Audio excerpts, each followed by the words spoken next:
Bismillahirrahmanirrahim. Assalamualaikum warahmatullahi wabarakatuh.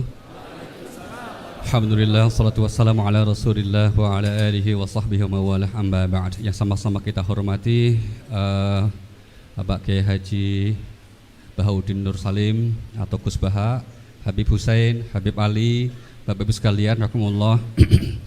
Pertama-tama atas nama Pusat Studi Al-Quran, atas nama Cari Ustadz.id, atas nama Pesantren Baitul Quran, tentu kita mengucapkan terima kasih atas perkenan Gus Baha yang untuk kesekian kalinya membersamai kita semuanya.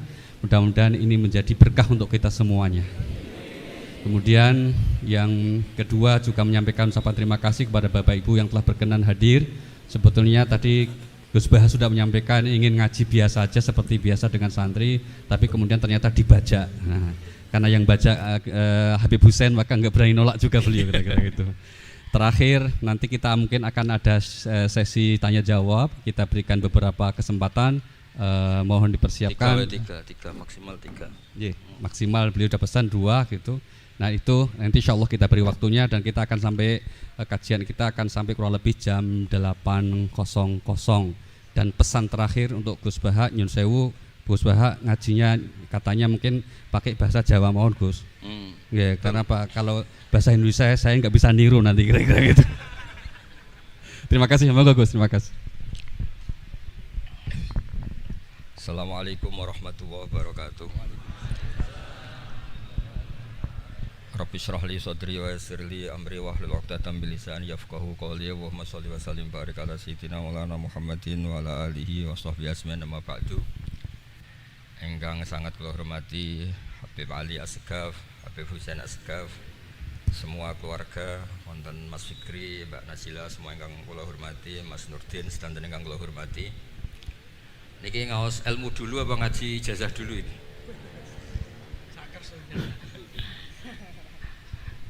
Ini kok malah aneh. Buat usah ribet. Buatan Cek 1 2. Pakai ini, tidak usah ini aja.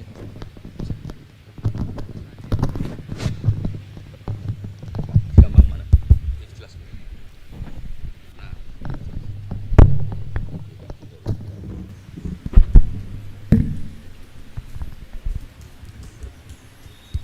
Ya, niki ngaji ilmu dulu, nanti bagian terakhir ijazah. Bismillahirrahmanirrahim. Ini riwayatul Bukhari. Haddatsana Abdullah bin Yusuf, haddatsana Les, haddatsana Sa'id al-Maqburi an Nabi Hurairah radhiyallahu anhu qala an-nabiy sallallahu alaihi wasallam. Ma minal anbiya'i nabiyyun illa qad u'tiya minal ayat ma mithluhu amana alaihil bashar. Wa inna ma kana alladhi utituhu wahyan awhahu wa ilayya fa arju an akuna aktsarahum tabi'an yaumal qiyamah. Dados kita tahu semua nabi itu punya mukjizat, ya, semua nabi itu punya apa? Mukjizat.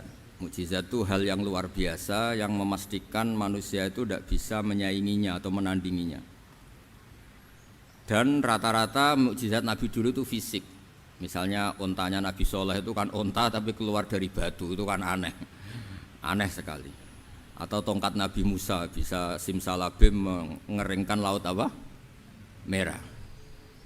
Semua nabi itu punya mukjizat dan semuanya berbentuk fisik.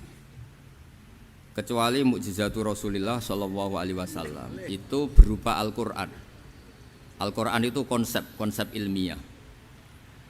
Terus kata Rasulullah sallallahu alaihi wasallam, tapi saya karena Quran itu justru berharap pengikutku besar dan sampai hari kiamat. Sekarang kita logika ya. Andaikan kamu punya tongkatnya Nabi Musa, kalau kamu suka uang, kepikirannya dijual apa dipakai? Kalau kamu suka uang, dipakai. Kalau kamu ahli suudon itu pikirannya ndak, ini asli ndak. Karena yang melihat di Turki itu ya sebagian gitu. Kalau yang suka perdukunan itu bayangkan itu miliknya. Mungkin dipakai ngakali orang atau apa, pokoknya bayangkan itu miliknya. Kalau yang kolektor pikirannya itu nanti ini laku berapa. Tapi kalau peneliti mungkin pikirannya itu ini asli apa enggak? Bukti aslinya apa? Repot lah. Lagi pula kalau kamu punya utang terus mau apa? Istri kamu marah mau apa? Kalau pakai tongkat. Nah, beda dengan mukjizatnya Quran itu semuanya apa? Ilmiah. orang yang sedang harmonis dengan istri bisa pakai ayat di antara ayat-ayat Allah itu apa? Wa ja'ala bainakum mawaddatan warahmah. Nanti kalau ditakdir cerai, saya tidak menyarankan cerai. Kalau ditakdir cerai, itu masih dimotivasi sama Allah. Wa iya tafarraqa yughnillahu kullam min sa'ati. Jika suami istri itu cerai, jangan-jangan suaminya dapat istri lebih baik, istrinya nanti dapat suami lebih baik. Jadi yang masa lalunya dianggap prahara. Kan banyak orang suaminya meninggal ketika nikah lagi ditanya, kangen sama suami pertama, alhamdulillah ini lebih baik. Padahal suaminya yang meninggal itu berharap istrinya ini kangen, ternyata dia sudah syukur dapat suami yang lebih baik. Jadi Quran itu menunggui kita ila yaumil qiyamah. Kita tidak bunuh diri, itu ya barokahnya Quran. Karena problem apapun kita dinasihati sabar, dinasihati sabar. Kan nggak mungkin kamu pegang tongkatnya Nabi Musa, punya masalah apa saja ngelihat tongkat, bisa apa tongkat. Tapi kalau Quran kan nasihat, solusi. Makanya Nabi berharap dengan Quran ini, saya berharap pengaruh saya, pengikut saya terbanyak ila yaumil qiyamah. Terus beliau dikomentari begini sama, ini Fathul Bari, sarahnya Bukhari. Al-muradu anna mu'jizatil anbiya inqaradat binqiradi a'sorihim. Falam yusyahidha illa man hadaraha. Problem mukjizat nabi-nabi dulu itu kan fisik. Sehingga yang tahu kalau Nabi Soleh punya unta yang ajaib itu yang tahu ya hanya yang hadir saat itu. Yang tahu kalau tongkat Nabi Musa bertuah itu juga yang tahu hanya yang hadir saat itu. Selebihnya tahu tongkat ya di museum. Tapi kalau Quran menjadi solusi, menjadi panduan, menjadi pegangan itu ila yaumil qiyamah. Kita beri contoh ya Quran panduan yang paling gampang misalnya begini. Dulu ini cerita ya. Dulu itu ada orang kafir cerdas namanya Jubair bin Mut'im. Itu saking pinternya dia, pinter juga tokoh. Itu sebagai delegasi pembebasan Asra Badrin. Jadi tawanan-tawanan perang Badar itu mulai dulu ya ada negosiasi mau dibebaskan.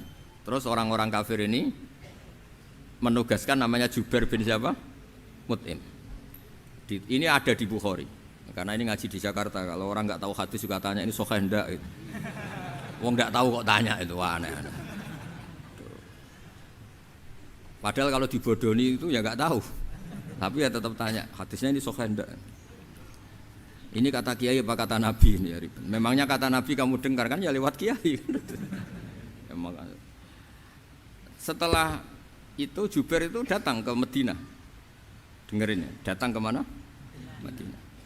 Kemudian dengar Nabi baca Wattur pas sholat maghrib. Jubair karena Nabi dulu gak ada hotel, gak ada pondok ya. Pondoknya Nabi hanya sufah itu. Nabi baca maghrib, bukan diskusi, bukan debat. Baca Wattur wa kitabi mastur firrokim mansur wal baitil ma'mur wasaqufil marfu wal bakhril masjur terus itu. Kemudian sampai pada titik ayat am khuliqu min ghairi syai'in. Masa manusia atau alam raya yang maujudat, yang nyata, yang wujud nyata. Kemudian asal usulnya itu ketiadaan. Ini kan hadhil alam maujud, alam ini kan nyata. Masa sesuatu yang nyata penciptanya itu tidak nyata. Jadi nggak mungkin ada faham nihilisme. Kalau faham nihilisme berarti melahirkan teori begini. Al adamu yakhluqu maujudan, sesuatu yang tidak ada menciptakan yang itu kan akal nggak bisa nerima. Kalau sesuatu ini ada, penciptanya pasti ada.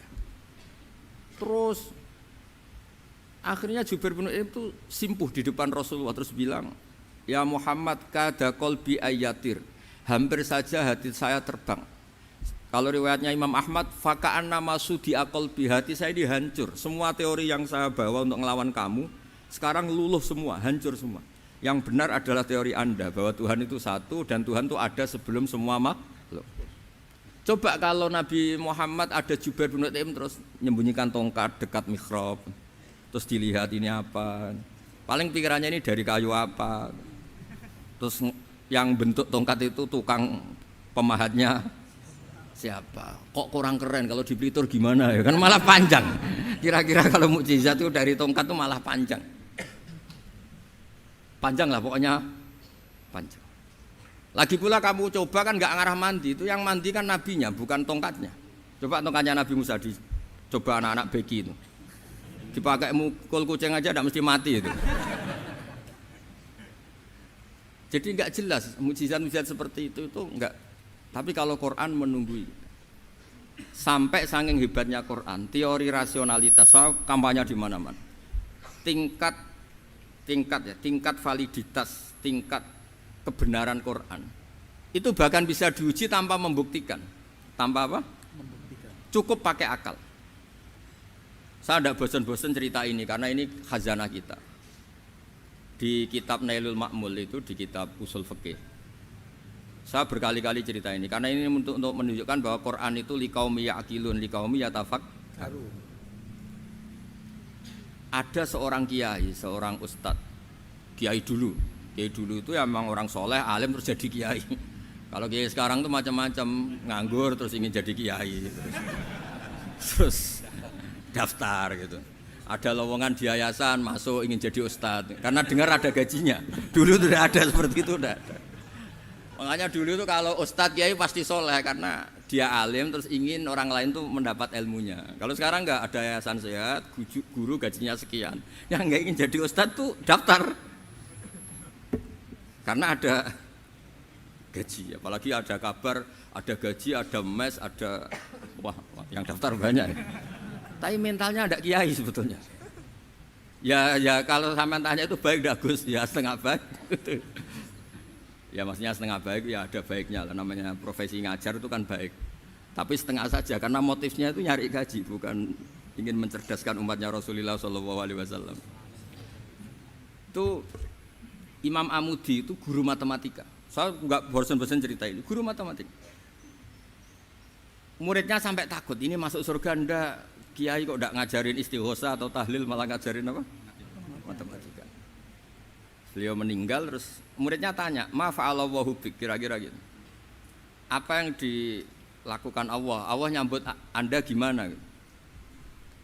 Terus kata Imam Amudi, "Bagus, saya disuruh ngajar malaikat." Karena malaikat kan enggak pernah kayak anak beki gini ngaji gini. Malaikat itu enggak pernah ngaji, dia iman saja karena tahu surga, tahu neraka terus iman gitu aja. Jadi imannya malaikat itu enggak keren kita. Imannya loh. Loh itu yang ngendikan Nabi loh, tidak saya. Nabi pernah tanya sama sahabat, iman yang paling keren siapa? Jawabannya sahabat malaikat. Ya enggak karuan malaikat iman. Dia yang tahu surga neraka, tahu segalanya masa ada enggak iman? Ya pasti iman lah katanya. Terus ya para sahabat engkau iman ya wajar kan menangi saya, nemuin saya.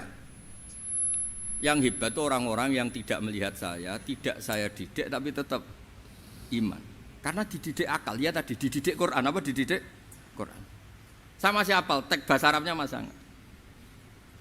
Terus Imam Amudi kata Allah, suruh dia ngajarin para malaikat cara menemukan saya. Malaikat dikumpulin terus Imam Amudi disuruh ngajar. Sama singkat kata-katanya Allah di mimpi itu. Istadilla ala wahdaniyati bihadrati malaikati. Tolong ajarkan cara menemukan saya padahal Anda ini manusia yang tidak melihat saya. Anda di Jakarta kan lihatnya gedung-gedung. Paling jadi khayal terus nikmat lah, Anda ikut punya tapi ikut nikmati. Itu orang desa-desa kalau ke Jakarta itu pokrol. Wah, di Jakarta itu gedungnya tinggi-tinggi, tidak kayak kampung sini. Lo udah ikut punya, ikut bangga. Di Jakarta orangnya cantik-cantik, tidak kayak orang sini. Padahal dia ya dapat orang cantik gitu. Jadi Allah itu saking pinternya, miskin-miskin ya bisa berkhayal dan bahagia. Nah, itu alhamdulillah betul. Akhirnya itu apa ini anak-anak begini saya tak niati ngajar standar anak-anak akademik. Terus pertama yang diajarkan hanya bilang gini, sama siapa teknya?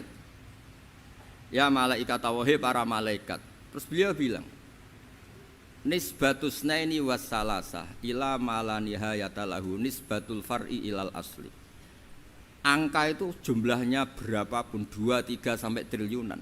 Semuanya itu nisbatul far'i ilal asli. Binisbat ilal wahid nisbatul far'i ilal asli. Angka 2 ya cabangnya 1, 3 ya cabangnya 1, 1 triliun ya cabangnya 1. Tetap yang asal usul adalah angka 1. Itu nangis semua malaikat.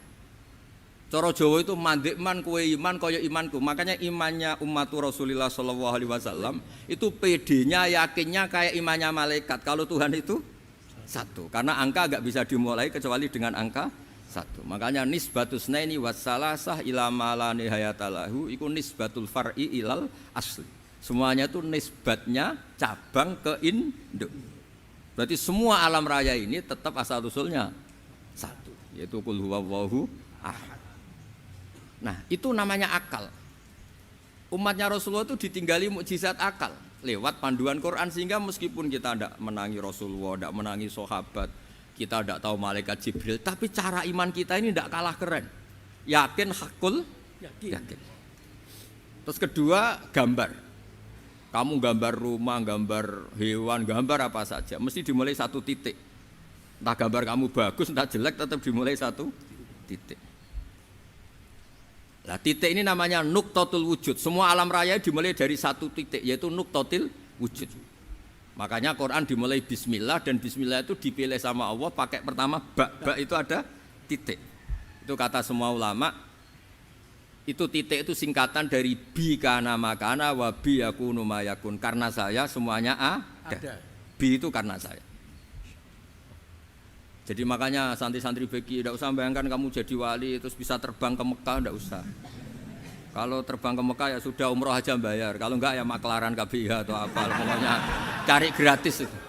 Ya gratis kan, dapat orang 10 gratis satu. Terus orang enggak umroh-umroh dirayu-rayu supaya umroh. Repot. Itu pelanggaran fikih itu. Kalau orang punya utang itu wajibnya nyaur utang dulu gitu. Wah repot. Saya itu juga sering bingung di kampung-kampung. Gus sama umroh. Kenapa? Dapat gratisan.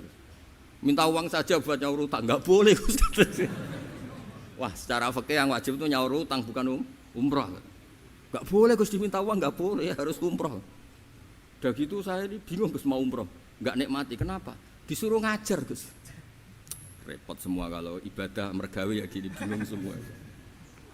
Ya saya mohon anak-anak BK semuanya yang seneng Quran itu harus seneng sampai kayak saya, sehingga tahu istidlal, mencari Tuhan dengan cara tauhid yang berbasis akal itu sedzahir imannya malaikat. Jika di kelasmen iman itu manusia ulul ilmi, kita-kita yang nekuni ilmu itu nomor satu prakteknya. Karena nomor satu itu Allah karuan kan, syahidallah, Allah kan enggak tertandingi, syahidallah annahu la ilaha illallah. Terus wal malaikatu, malaikat kan karuan karena langsung menyaksikan surga. Dan ketiga apa? Wa ulul ilm. Berarti prakteknya kan nomor satu. Kalau kompetitornya semuanya manusia, ulul ilmi nomor berapa? Satu kan? Nah nomor tiga kan dari Allah, malaikat, ulul ilm. Berarti kalau kompetisinya antar manusia nomor berapa? Satu kan?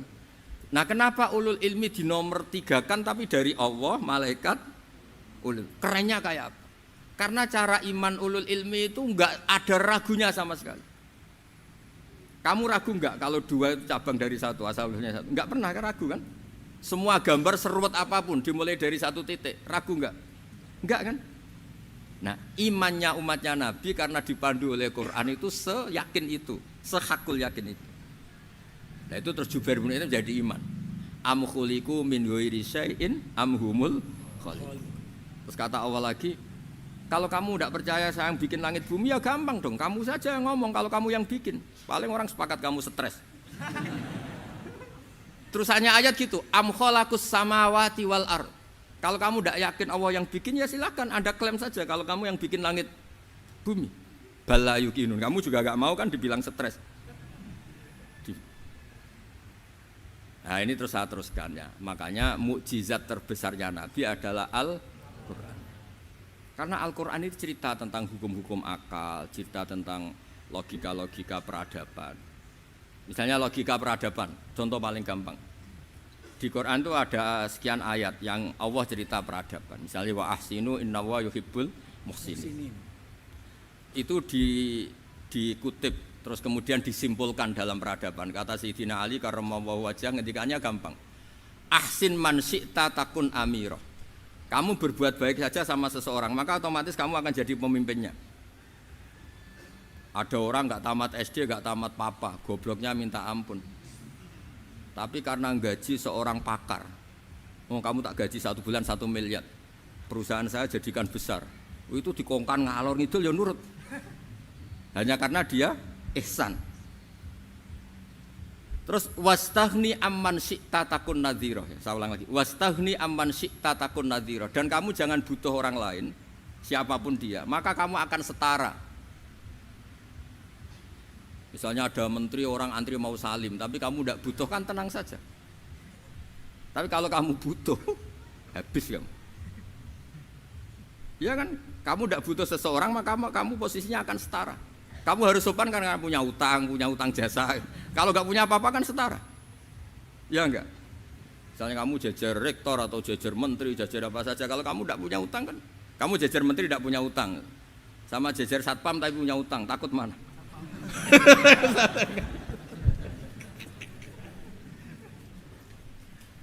Kalau butuh itu mesti kalah kan?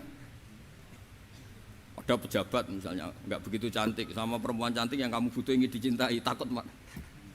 Padahal nggak jelas orang ini pangkatnya apa, nggak jelas. Jadi dalam hukum sosial itu kata Sidin Ali, wastahni aman syi'ta takun nadhira. Kamu jangan butuh seseorang maka kamu akan setara. Terus yang terakhir, wahtas ilaman syi'ta takun asiro. Asiro pakai sin. Dan silahkan butuh seseorang maka kamu akan jadi budak dia. Ya coba misalnya Anda seorang profesor, seorang alim, seorang getop, misalnya mencintai janda di ujung kampung sana, jalan kaki 2 kilo, padahal itu gak tamat SD, tapi gara-gara seneng, kacau kan, logika kepangkatan hilang semua kan. Jadi itu hukum peradaban, itu mewakili isi-isi sosial yang diterangkan Quran. Ya, jadi paketnya 3 tadi ya. Ahsin man syi'ta takun amirah. Kamu berbuat baik sama seseorang maka kamu bisa memimpin. Wastahni amman syi'ta takun nadhira. Kamu jangan butuh seseorang maka kamu akan setara. Mbok kamu ketemu orang terkaya di dunia. Yo ketemu orang terkaya di dunia, kamu jejer, kamu tidak butuh dia. Tenang kan bisa setara kan? Tapi kalau butuh harus sopan, ngajukan proposal, harus berakhlak karimah. Makanya sekarang Anda kok berakhlak kenapa? Ternyata mau nyalek. Biasanya ndak berakhlak kok berakhlak. Ada apa ini? Makanya guyonan di Rembang itu Beb Husen itu. Kalau ada orang mendadak sopan sama temannya curiga, kok tumben sopan, mau utang ya?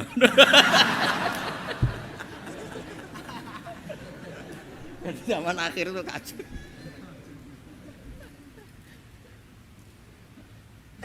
Ya di semua daerah gitu ya sama Pak Rektor ya. Kalau ada teman biasanya nggak sopan kok sopan, itu temannya curiga. Ini Pak Rektor UI ikut kaji. Kok tumben sopan, ada apa ya? Karena di mana-mana orang butuh itu pasti beretika. Kamu punya teman paling berdua, kalau mau utang berakhlak gak? Atau misalnya kamu punya adik cantik terus punya teman berdua, kalau cinta adik kamu berakhlak gak? Biasanya nggak sama sekali nggak berakhlak. Gara-gara butuh menjadi berakhlak. Ya jadi hukum sosial itu ya kuncinya 3 tadi. Ahsin man syi'ta takun amirah. Wastahni amman syi'ta takun nadhira. Terus wahtas ila man syi'ta takun asira. Kalau kamu butuh seseorang pasti kamu dibikin hina. Asir itu tawanan. Nah, Quran itu bicara sosial itu lengkap. Dan itu yang nunggui kita. Kita punya tetangga yang kurang baik, ya seneng. Punya tetangga baik, ya seneng. Kata Imam Syafi'i, saya berkali-kali cerita. Kok seneng semua Imam Syafi'i? Ya bagus lah, kalau yang seneng saya enak lah. Dijak jagongan, dijak ngopi enak. Yang enggak seneng saya, gak ngarah utang. Uang itu nak, kamu punya tetangga gak seneng kamu. Aman kan? Aman. Gak akan pinjem uang kan, pinjem mobil. Uang gak seneng kok.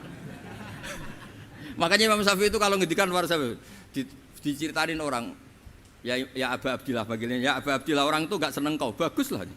Loh kenapa bagus? Waman asa'a ilaika faqad atlaqaka. Orang yang gak seneng kamu maka membebaskan kamu. Gak akan pinjam uang, pinjam mobil, gak akan ganggu waktu kamu, kan gak seneng. Justru yang seneng-senengi masalah pinjam terus. Imam Syafi'i itu orang yang anggap dunia itu selesai.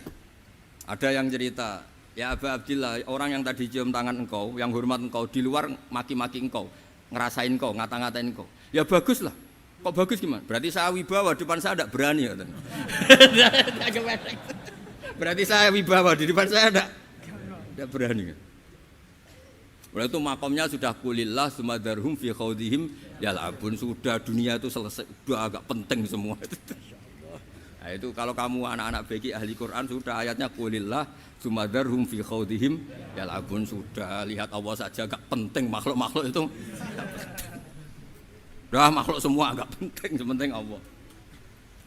Nah, kita ini ditunggoni mukjizat seperti itu. Bayangkan misalnya kita ditunggoni tongkatnya Nabi Musa. Saya ngajar di sini terus ini tongkat. Terus nanti yang tanya, Gus itu kayu apa Gus? Nanti yang kolektor tanya itu harganya berapa Gus? Ruwet apa?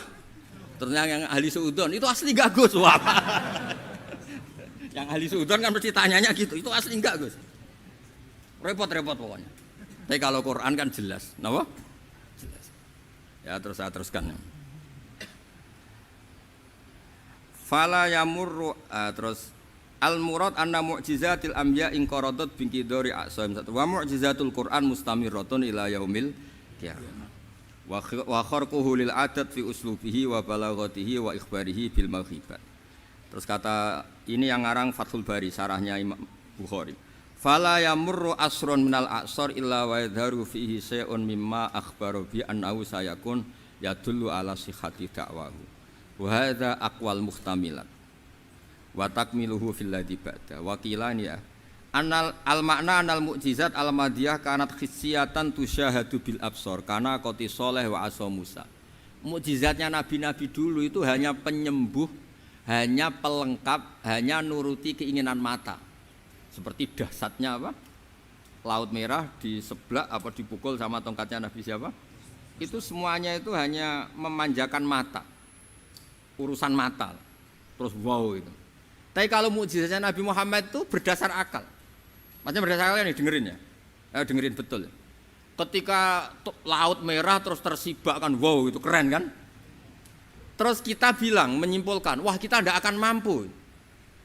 Itu bodoh sekali kesimpulan kita tidak akan mampu. Meskipun bikin nyamuk Anda juga tidak mampu. Loh untuk memutuskan tidak mampu saja kok sampai pertunjukan seperti itu tuh laopo, cek goblok gitu. Nah kalau kita karena umat yang pinter untuk memaksa kita nggak mampu, Allah bilang innallaha la yastahi ayadriba mathalam ma ba'udah. Kita melihat nyamuk langsung berkesimpulan tidak mampu. Saya berkali-kali cerita nyamuk itu sudah kecil, masih punya urat, uratnya kayak apa? Masih punya kuman, kumannya seberapa? Ya enggak? Nyamuk itu kecil, punya organ tubuhnya punya urat. Itu kalau kamu pinter, antara tongkatnya Nabi Musa menyibak Laut Merah sama nyamuk itu sama-sama berkesimpulan melahirkan satu faham bahwa kita tidak mampu. Loh, untuk memaksa tidak mampu saja kok menuju pertunjukan ada onta keluar dari batu, Naqatu Sholeh, ada tongkat yang bisa mengeringkan Laut Merah. Cik goblok ya. Lah kita alhamdulillah tidak jenis goblok yang seperti ini. Untuk ikrar bahwa Allah itu hebat ala kulli syai'in cukup lihat nyamuk, kagum kan? Sudah tidak usah bikin hidup. Saya berkali-kali mencontohkan. Para pemahat tak suruh bikin patung gajah itu mampu. Tak suruh bikin patung nyamuk kalau bisa. Nyari materi dari apa coba? Gampang mana bikin patung gajah sampai patung nyamuk? Gajah, makanya Allah bikinnya contoh itu untuk ijaz itu pakai nyamuk bukan pakai gajah. Itu kalau ustadz-ustadz yang agak jorok malah contohnya nyamuk Gus. Itu kecil. Itu kayak apa? Di dalamnya dia hamil. Itu anaknya kecil lagi, telurnya kecil lagi, itu gimana itu cara bikin itu? Makanya di sini ini ada kitab Itqan, itu komentarnya itu lucu. Ini kitab Al-Itqan karangannya Imam Suyuti. Ini persis komentar saya tadi yang kata Imam Suyuti, pengarang kitab Itqan. Wa ya imma khissiyah wa imma aqliyah. Jadi mukjizat itu ada yang fisik, bisa dilihat indra, panca indra, bisa dilihat akal. Wa aktsaru mu'jizati Bani Israil kanat khissiyah li baladatihim. Bilada itu goblok, wakil lati basairihim. Dasar wong goblok. Mukjizat kok ngenteni sing wow. Maksudnya dasar wong untuk ngakui Allah hebat saja kok nunggu halal yang seperti itu gitu. Paham gitu? Mergo likil lati napa aklihim. Wa aksaru mu'jizati hadhil ummah aqliyatun li farati dzakaihim wa kamali afwahihim. Dan mukjizatnya umat ini semuanya berdasar akal karena sudah cerdas. Jadi andaikan kita melihat tongkatnya Nabi Musa menyibak Laut Merah dengan melihat nyamuk, kesimpulan kita sama-sama wow, sama-sama keren, sama-sama memastikan kita tidak mampu. Makanya terus Quran menerangkan kita wa ma min dabatin fil ardi wala ta'iri yatiru bi janahihi illa umamun amsalukum. Jadi keseharian kita lihat burung kok terbang. Itu sudah ayatun min ayatillah. Paham nggih? Dados niki kita bangga ditunggoni napa Quran, nggih, ditunggoni napa Quran. Wa mu'jizatul Quran tusyahadu bil basirah fayakunu mayatabi'u li ajlihi aksar. Terus li annal ladzi yusyahadu bi ainir ra'si yang qaridu bingkiradi musyahidi.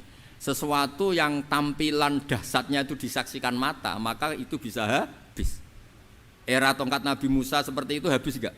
Bisa mengeringkan Laut Merah, habis kan? Tapi era mukjizatnya Quran ila yaumil qiyamah.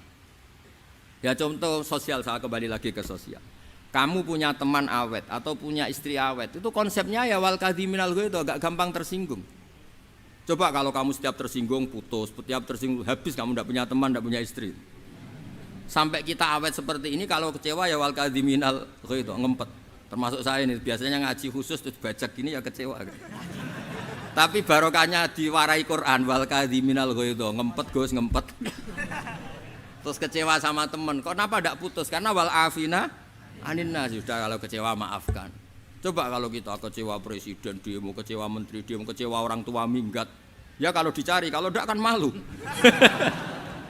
Saya itu punya teman tak tanya, kecewa Gus sama bapak itu, kenapa tidak minggat? Malu. Kenapa malu? Takut gak dicari. Itu orang tuh paling malu itu kalau keluar dari rumah nggak di. Saya punya teman lagi, saya ini takut mati Gus. Kenapa? Takut istri saya tidak nangis Gus. Itu kematian terburuk itu kalau sudah mati tahu istrinya ada nangis, itu malu betul itu. Makanya jangan mati, pokoknya pastikan orang sekeliling ada nangis itu baru berani mati, kalau enggak jangan. Ya jadi mukjizatnya Nabi itu luar biasa. Walladzi yusyahadu bi'ainil aqli bakin yusyahiduhu kullu man jaa ba'dal awali mustamirran. Sesuatu ilmiah, sesuatu agama atau apa saja yang logis itu akan abadi ila yaumil. Kayak tadi ketika kita kecil diajari apa? Wujud, qidam, baqa, mukhalafatul hawadisi, qiyamuhu binafsihi, wahdaniyat, qudrat, iradah. Itu ila yaumil qiyamah. Karena kita pasti punya logika tadi, masa alam raya yang maujud didahului ketiadaan. Kemudian ketiadaan ini kita rumuskan, ketiadaan inilah yang bikin alam raya. Di mana-mana nihilisme, ketiadaan ya layu asfiru say'an, namanya tiada ya tidak punya akibat apapun. Yang punya akibat apapun ya sesuatu yang wujud. Loh itu kan ila yaumil qiyamah, sampai kapanpun teori itu akan nunggui kita ila yaumil qiyamah. Tapi kalau tongkat Nabi Musa ketika kita tidak melihat kan punya alasan tidak ngandel, Musa tidak tahu kok. Tapi kalau kamu seperti ini, orang paling mulhid sekalipun, paling ateis sekalipun, terus ditanya, bisa enggak Anda mulai angka di luar angka 1? Tidak bisa kan?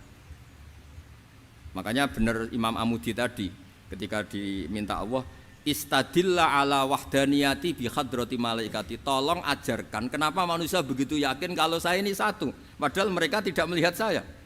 Terus beliau ngendikan, apa? Nisbatus naini wassalasa ilal wahid nisbatul far'i ilal asli. Angka 2, 3 sampai enggak terbatas, semuanya dibanding angka 1 itu nisbatul far'i ilal asli. Semuanya itu cabang dari angka 1. Itu mbok siapapun enggak usah ditunggoni nabi, enggak usah ditunggoni wali.